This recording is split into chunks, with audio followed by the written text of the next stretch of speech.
En Inde, chaque village a un dieu local qui veille sur ses habitants. Celui de Morachi Chincholi a pris la forme d'un pan. Selon la légende, Indra, le dieu du temps, offrit au pan le pouvoir de faire tomber la pluie en échange de sa protection. Il déposa sur son plumage une centaine d'yeux afin qu'il puisse mieux repérer les cobras dont il est très friand. Réputé insensible au venin, le pan est ainsi devenu symbole d'immortalité.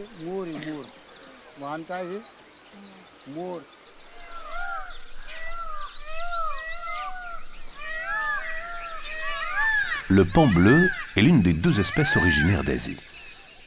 On ne le rencontre à l'état sauvage qu'en Inde et à Ceylan, où il est officiellement protégé. Dès l'aube, le pan s'envole de l'arbre où il a passé la nuit avec ses congénères pour gagner la terre ferme et se mettre en quête de nourriture. Serpanch est le chef du village de Morachi Chincholi. Chaque matin, il se livre à un rituel quasi immuable. Il commence sa journée en distribuant aux pans leur ration quotidienne de graines.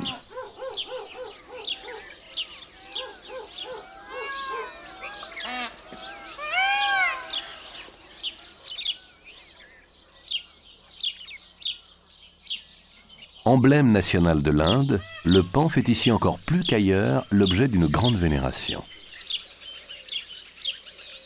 Pour les villageois, il est la réincarnation de leur dieu protecteur.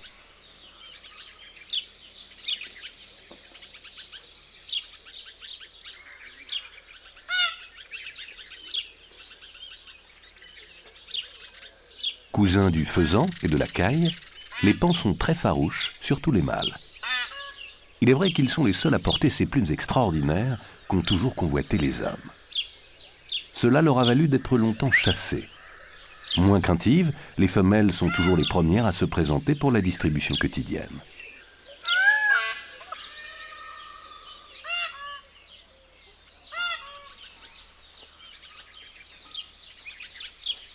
Il y a une dizaine d'années, Serpanch a créé une association pour protéger les pans et leur environnement.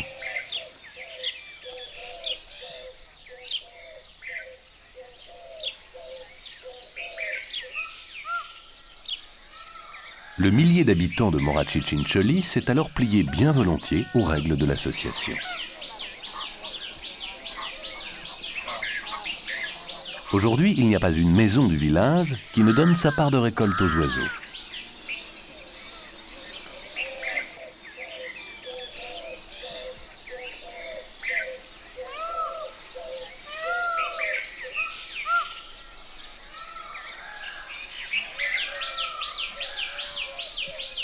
Chez les pans, le mâle et la femelle ne se différencient que vers l'âge de 2 ans. À peine plus petite, la femelle se distingue surtout par une queue beaucoup plus courte et un plumage brunâtre nettement moins bigarré. Cette particularité l'aide à passer inaperçue lorsqu'elle doit rester sur le sol pour couver.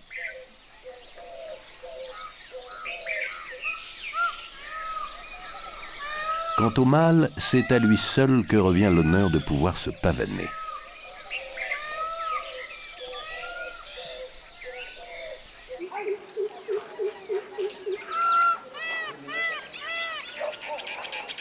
L'État du Maharashtra s'étend au sud de Bombay. C'est un vaste plateau peu arrosé et propice à la culture du coton. Le village de Morachi Chincholi a la particularité de se nicher dans une large dépression de ce plateau.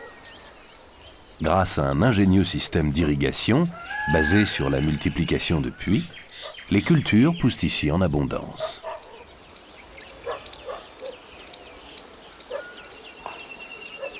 Cette particularité géographique, associée aux croyances religieuses, est à l'origine de la prolifération des pans au cœur du vallon.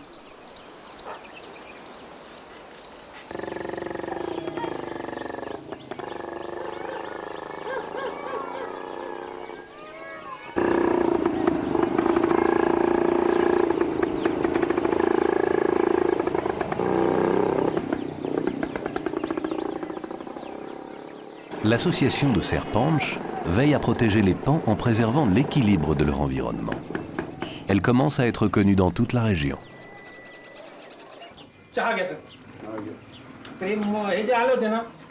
Devram Gorde, élu local de la ville voisine de Shirur, soutient l'action de Serpanch. Il milite maintenant activement pour obtenir du gouvernement que le village et ses environs deviennent un sanctuaire officiel de Pan. Au village, les Pans se sentent tellement en sécurité que leur population est en constante augmentation. On dit même qu'il y aurait autant de Pans que d'habitants, près d'1 millier.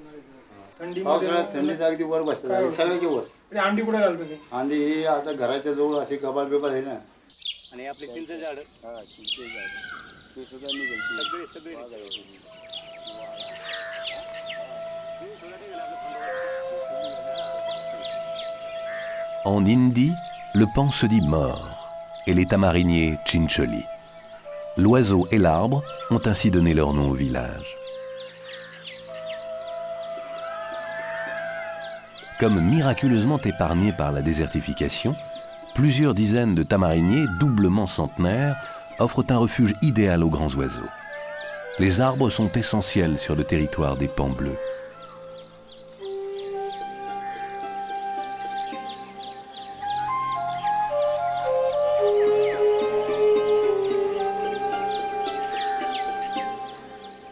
Seul le mâle adulte possède une traîne qui peut atteindre 1,50 m de long.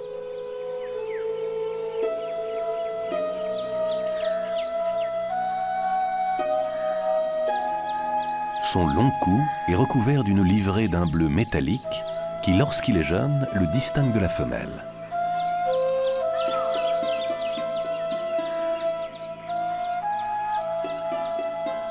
Sa tête est ornée d'une aigrette composée d'un groupe de plumes érectiles et ses yeux, plutôt petits, sont cernés de 2 traits blancs qui, de loin, les font paraître plus grands.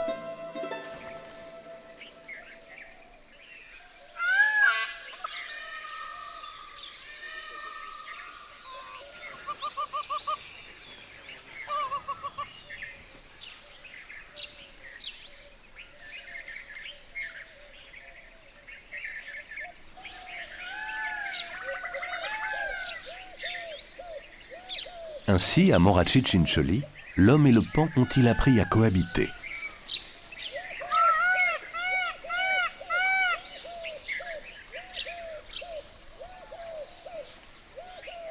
Court, arqué et pointu, le bec puissant est une des caractéristiques des galliformes dont fait partie le pan bleu. Il lui permet de picorer une graine, cueillir une pousse ou maîtriser une proie plus volumineuse. Le pan aime arpenter les champs fraîchement labourés. Le soc de la charrue met à nu quantité de larves, d'insectes et de vers de terre, sans oublier les serpents.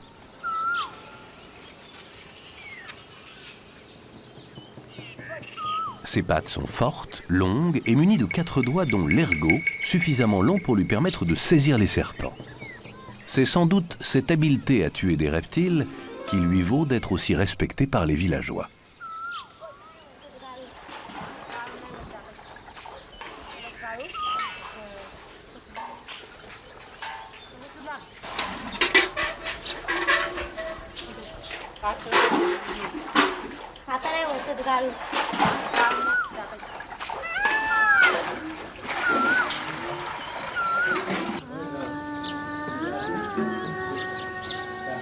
Le pan doit vivre à proximité de l'eau, car il se désaltère quotidiennement. Il aime aussi se baigner, afin d'apaiser les démangeaisons provoquées par les nombreux parasites qui s'installent dans son plumage.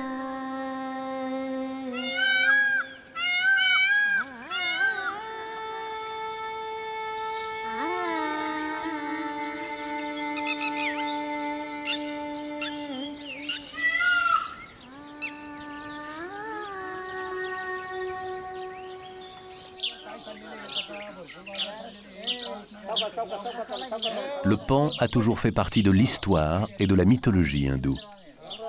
En Inde, les animaux occupent une place importante dans les croyances religieuses. Aux abords des temples, les singes langours sont nourris et soignés comme des princes, car ils sont la représentation vivante du dieu de la sagesse, Hanuman.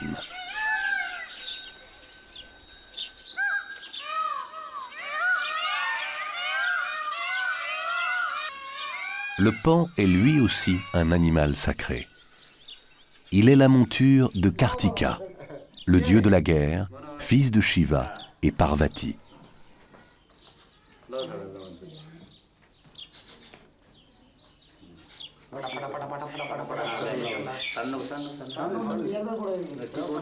Au mois de juin, tous les matins, les villageois se réunissent au temple autour de Serpanche pour invoquer leur divinité locale, Lord Kandoba.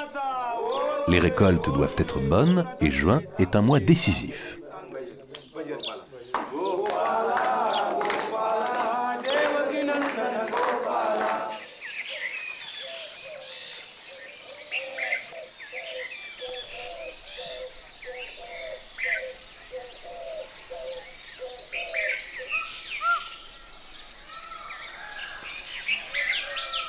Le dos du paon bleu porte des plumes aux dessins complexes qui font alterner les zones clairs et sombres. Cela a pour effet de l'aider à passer plus inaperçu, en dépit de son envergure imposante.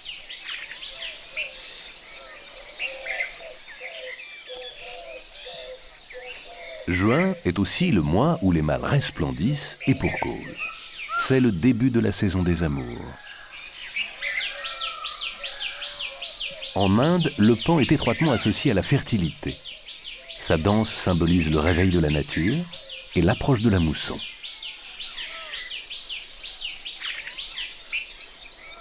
Chaque mâle s'isole alors sur un territoire dont la dimension lui importe moins que la visibilité et la sécurité. En général, il s'agit d'un champ ou d'une clairière où il choisira plusieurs aires de parade.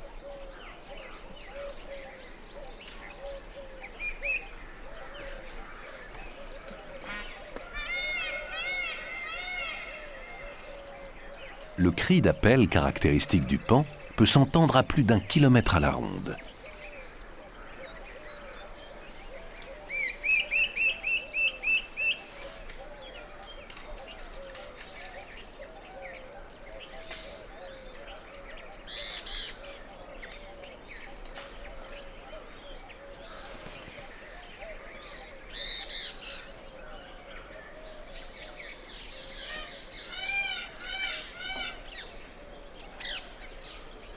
À la fin des préliminaires, le mâle s'apprête à recevoir la femelle intéressée.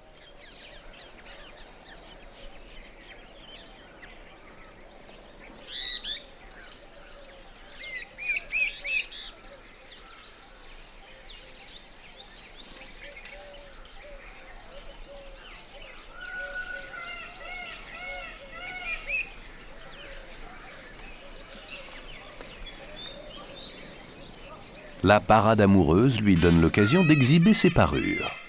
Son objectif, attirer la femelle au centre de la piste.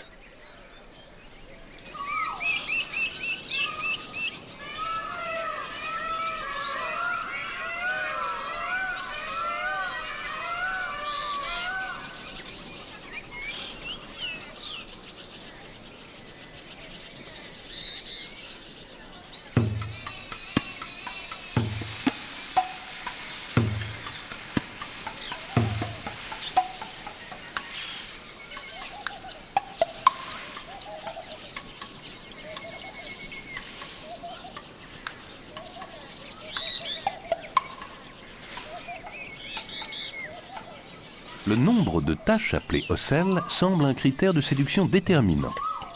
Un mâle peut en posséder plus de 200. On a longtemps pensé que les taches hypnotisaient les femelles qui, subjuguées, finissaient par se soumettre au mâle. Cette théorie, certes séduisante, est totalement fausse.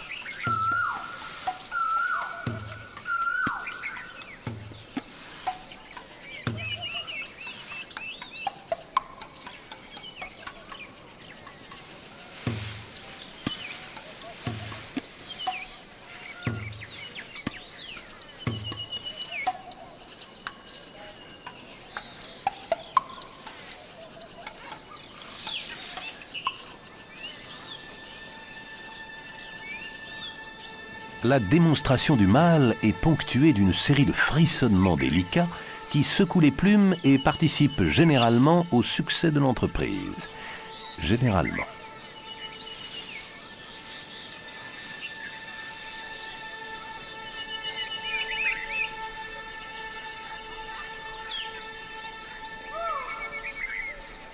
Il faut 3 ans pour que la traîne du paon se développe et atteigne sa taille adulte. Celui-ci devra attendre encore un peu.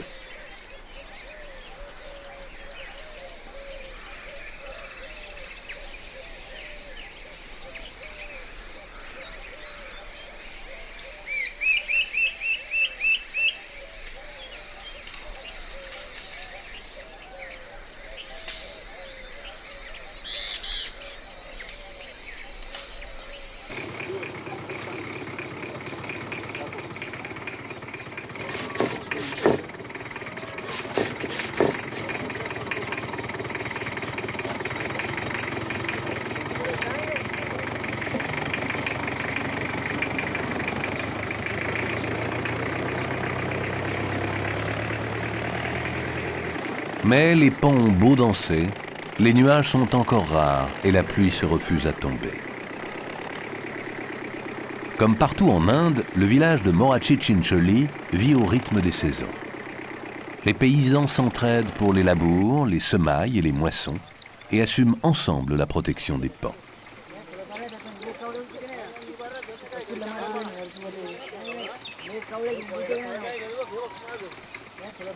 Cette année, la récolte s'annonce bonne. Pour faire face à d'éventuelles périodes de disette, Sarpanch a instauré un système qui permet de subvenir aux besoins des pans. Chaque famille met une petite partie de sa récolte de côté au sein d'une coopérative. Si la sécheresse survient, une cinquantaine de points de ravitaillement dans le village ont été définis et sont alors alimentés en eau et en nourriture pour les oiseaux.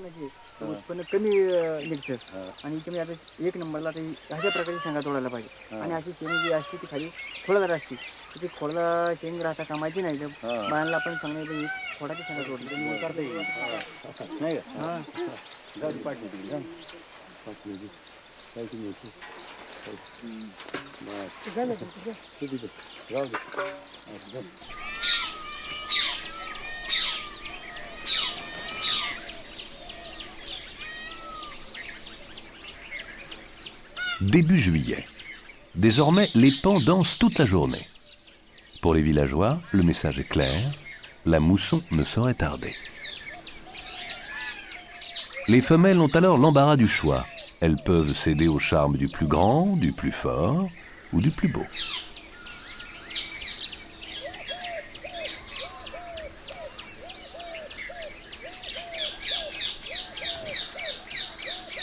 Mais comme partout, la concurrence est parfois rude. Les pans peuvent passer une bonne partie de leur temps à se battre pour gagner le droit de se pavaner à leur aise. Car ici, c'est chacun son tour.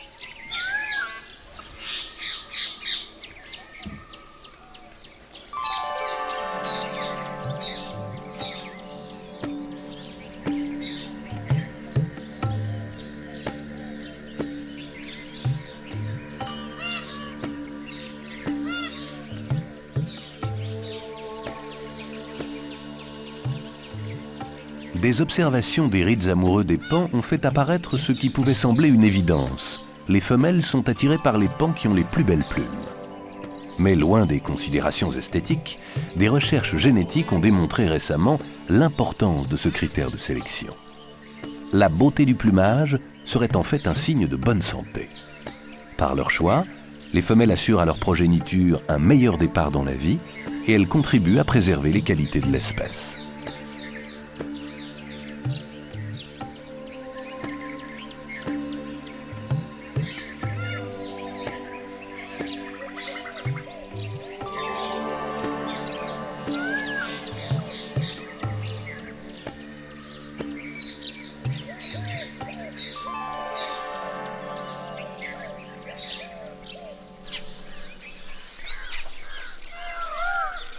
Malgré l'aspect spectaculaire de la parade, les accouplements ont lieu dans le plus grand secret, loin des regards importuns.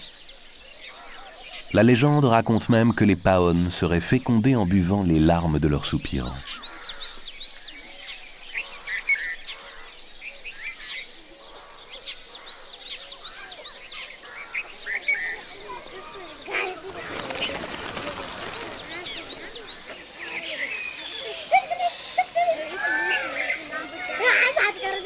Au début du mois de juillet, l'air devient plus lourd, l'atmosphère plus moite, les pluies s'annoncent enfin. Les moissons sont pour bientôt. Les oiseaux risquent de faire des ravages dans les cultures. À la sortie de l'école, les enfants s'en donnent à cœur joie. C'est la seule période où les villageois tolèrent qu'ils chassent les paons hors des champs.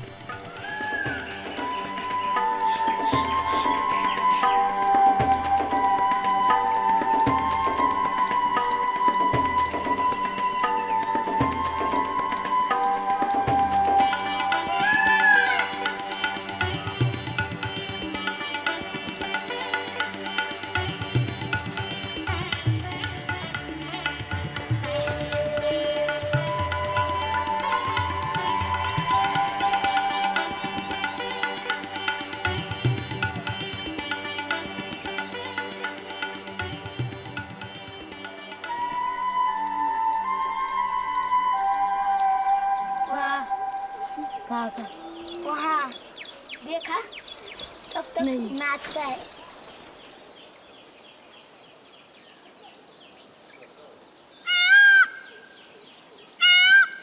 La saison des amours touche à sa fin. Certaines femelles ont déjà pondu leurs œufs et sont occupées à couver. Les petits naîtront après 28 jours d'incubation. Les mâles affichent une dernière fois leur chatoyante couleur et certains d'entre eux commencent à perdre leurs plumes.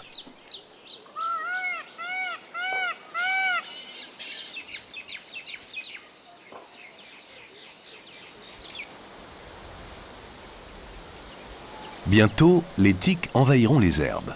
Les paons seront infestés de parasites. Les mares se rempliront d'insectes et leurs larves serviront de nourriture aux bébés paons.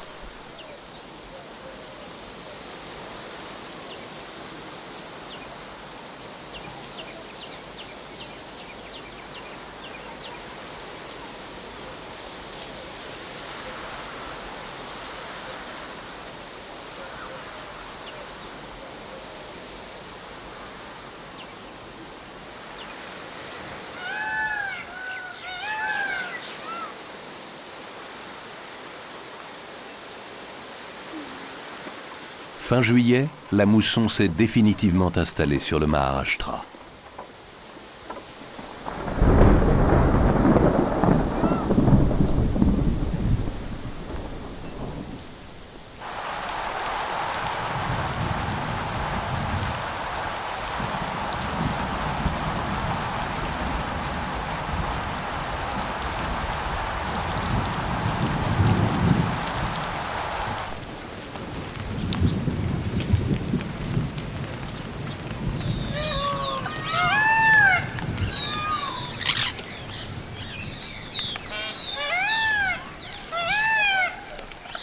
Les paons supportent mal la pluie. Leurs plumes détrempées deviennent un lourd fardeau et gênent leur envol.